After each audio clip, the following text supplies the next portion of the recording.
ನಮಸ್ತೆ ಫ್ರೆಂಡ್ಸ್, ಉದ್ಯೋಗ ಸೌಧ ಯೂಟ್ಯೂಬ್ ಚಾನಲ್ಗೆ ಸ್ವಾಗತ. ಇದೇ ರೀತಿಯ ಉದ್ಯೋಗ ಮಾಹಿತಿಗಳಿಗಾಗಿ ಚಾನೆಲ್ನ ಸಬ್ಸ್ಕ್ರೈಬ್ ಮಾಡಿ. ಹಾಗೆ ಇದುವರೆಗೂ ಯಾರು ನಮ್ಮ ವಾಟ್ಸಪ್ ಮತ್ತು ಟೆಲಿಗ್ರಾಮ್ ಗ್ರೂಪ್ಗಳಿಗೆ ಜಾಯ್ನ್ ಆಗಿಲ್ಲ, ಹೆಚ್ಚಿನ ಉದ್ಯೋಗ ಮಾಹಿತಿಗಳಿಗಾಗಿ ಜಾಯ್ನ್ ಆಗಿ. ಹಾಗೆ ಇನ್ನು BBMPಯಿಂದ 22,000 ಪೌರ ಕಾರ್ಮಿಕ ಹುದ್ದೆಗಳಿಗೆ ನೇಮಕಾತಿ ಅಂತ ಕೊಟ್ಟಿದ್ದಾರೆ ನೋಡಿ ಫ್ರೆಂಡ್ಸ್.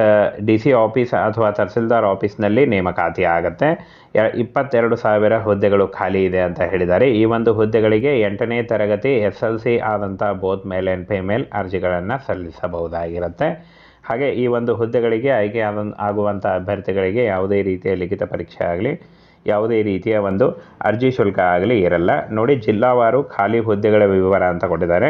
22,000 ಹುದ್ದೆಗಳಲ್ಲಿ ಬೆಂಗಳೂರು ನಗರದಲ್ಲಿ 1,017, ಬೆಂಗಳೂರು ಗ್ರಾಮಾಂತರದಲ್ಲಿ 581, ಹಾಗೆ ಇಲ್ಲಿ ನೋಡಿ ರಾಮನಗರದಲ್ಲಿ 1,004, ಚಿಕ್ಕಬಳ್ಳಾಪುರದಲ್ಲಿ 773, ತುಮಕೂರು 583, ದಾವಣಗೆರೆ 337, ಶಿವಮೊಗ್ಗ 720, ಚಿತ್ರದುರ್ಗ 710, ಮೈಸೂರು 991, ಹಾಸನ 655, ಹಾಗೆ ಚಾಮರಾಜನಗರದಲ್ಲಿ 399, ಚಿಕ್ಕಮಗಳೂರಲ್ಲಿ 483, ಕೊಡಗು 266, ಹಾಗೆ ಮಂಡ್ಯ 684, ಉಡುಪಿ 516, ದಕ್ಷಿಣ ಕನ್ನಡ 961, ಹಾವೇರಿ 674, ಹಾಗೆ ಉತ್ತರ ಕನ್ನಡದಲ್ಲಿ 1,001, ವಿಜಯಪುರದಲ್ಲಿ 597, ಬೆಳಗಾವಿಯಲ್ಲಿ 1,741, ಬಾಗಲಕೋಟೆಯಲ್ಲಿ 1,201, ಗದಗ ಜಿಲ್ಲೆಯಲ್ಲಿ 754, ಧಾರವಾಡದಲ್ಲಿ 169, ಕಲಬುರಗಿಯಲ್ಲಿ 612,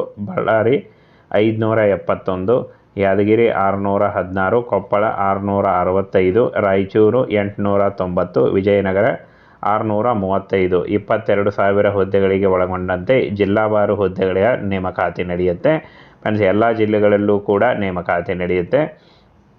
ಹಾಗೆ ಈ ಒಂದು ಹುದ್ದೆಗಳಿಗೆ ಅರ್ಜಿ ಸಲ್ಲಿಸುವಂಥ ಅಭ್ಯರ್ಥಿಗಳಿಗೆ ಯಾವುದೇ ರೀತಿಯ ಲಿಖಿತ ಪರೀಕ್ಷೆ ಆಗಲಿ, ಯಾವುದೇ ರೀತಿಯ ಅರ್ಜಿ ಶುಲ್ಕ ಆಗಲಿ ಇರಲ್ಲ. ಪೌರಾಡಳಿತ ನಿರ್ದೇಶನಾಲಯದ ಜಂಟಿ ನಿರ್ದೇಶಕ ಆಡಳಿತ ಶಿವಸ್ವಾಮಿ, ನಗರ ಸ್ಥಳೀಯ ಸಂಸ್ಥೆಗಳಲ್ಲಿ 22,000ಕ್ಕೂ ಹೆಚ್ಚಿಗೆ ಹುದ್ದೆಗಳಿವೆ. ಅವೆಲ್ಲವೂ ಪೌರ ಕಾರ್ಮಿಕ ಮತ್ತು ಸಂಬಂಧಿತ ಉದ್ಯೋಗಗಳಿಗೆ ಸಂಬಂಧಿಸಿದಂತೆ ಎಂದು ಹೇಳಿದ್ದಾರೆ. ನಿರ್ದೇಶನಾಲಯದ ಅಂಕಿಅಂಶಗಳ ಪ್ರಕಾರ 1,741 ಬೆಳಗಾವಿ ಜಿಲ್ಲೆಯಲ್ಲಿ ಅತಿ ಹೆಚ್ಚು ಹುದ್ದೆಗಳು ಖಾಲಿ ಇರುತ್ತವೆ ಅಂತ ಹೇಳಿದ್ದಾರೆ.